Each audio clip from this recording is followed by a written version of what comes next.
Біз осы Қыран тұрғын үйінен осыдан 1,5 жыл бұрын пәтер сатып алдық, черновой вариантта.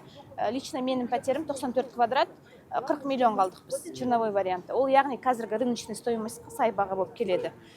Біз өзімнің қолымда 10 миллион теңге болғандықтан біз ипотекаға жүгіндік.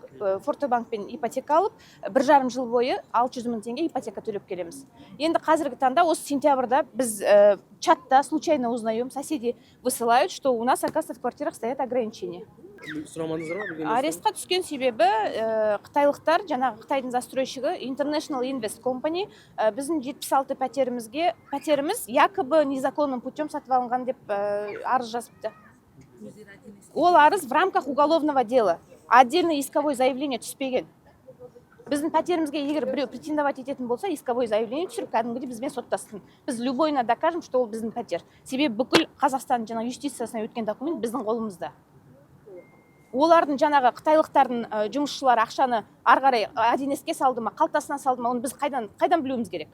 Біз бардық, как положено, барлығын нотариатты түрде жаңағы атымызға аударып алдық. Ендіге олар бізге ақшаларын түскен жоқ. Якобы 76 имуществоны тартып аламыз деп отыр. Біздің,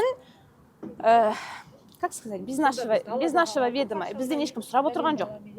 Біз сіз шешімді шығарып қойып, тыныш отырып, үйлерін қайтадан өздеріне қайтарып алмақшы.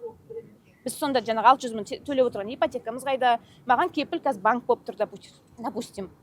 На данный момент проходит уголовное дело, но в рамках уголовного дела сейчас еще наложили арест на 76 квартир, которые якобы не говорят, что китайцы не получили деньги. Эти 76 квартир были зарегистрированы, многие из них купили в ипотеку, многие квартиры оплачивали через банк, кто-то оплачивал наличкой. Но почему эти квартиры на данный момент не признают наши документы? Это получается нарушено наши конституционные права, потому что мы, каждый из нас, верили в документ, который мы получили от нотариуса. Уведомление регистрации, мы получили, представитель компании подписывал, а на данный момент они теперь отказываются от этих действий.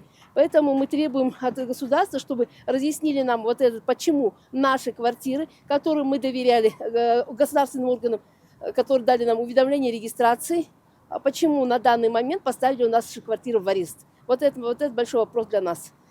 Помимо того, что до этого какие-то, это почему такими мошенническими действиями наше государство запустило иностранную компанию, которая на территории Республики Казахстан обманывает граждан Казахстана.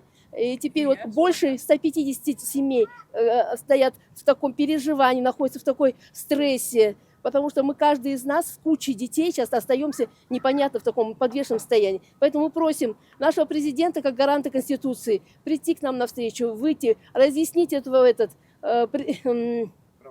наши права защитить. 3 бөлмелі квартира, 96 квадрат, 33 миллионға алтын сомаға сатып алдым. Біз сатып алғаннан кейін о жерде тұрып аттық, бала шағамызбен барлығы. Кейін 1 жыл өткеннен барып бізде осындай белгісізден аяқ астынан неге кетті, арестке кетті.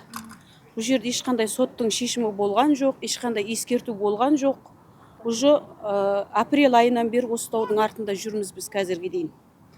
Өзімізге қарасты Нұр районының несінде болдық, робода болдық, парламентте болдық, департаментке ДР-ға да кірдік, барлығында бізде талон бар, документіміз бар. Қазір біздің үйіміздің барлығы осы жерде тұрған 156 семьяның 94 аресте тұр. Ешқайсысы әзір шешілген жоқ. Біз осыны заңды түрде шешіп беруін талап етеміз. Ешқандай көмек көргем жоқ, ал бізде толқа барамыз, өзіміздің арызымызды өткіземіз, бірақ ешқандай жауап алынған жоқ, ешқандай жауапқа барғам жоқ өз басым. Үй Қытай компаниясының үйі ма? Қытай компаниясының үйі. Аха. Ол кісілерден қандай да бір жауап келді ма? Сұрадыңыздар ма ол кісілерден? Жоқ, бастапқыда бір 10-15 күнде шешіп береміз деген сондай бізге не айтты. Уәде берді, бірақ уәдесінде тұрған жоқ. Кім айтты ол уәдені? Осы Қытай компаниясының Динжухың деген директор айтты өзін. Ол кісілер қайда қазір? Сіздер айттыңыздар ма, що жиналып жатырмыз? Ол кісілер білуімше қамауда отыр, екеуі де. Қамауға алынды.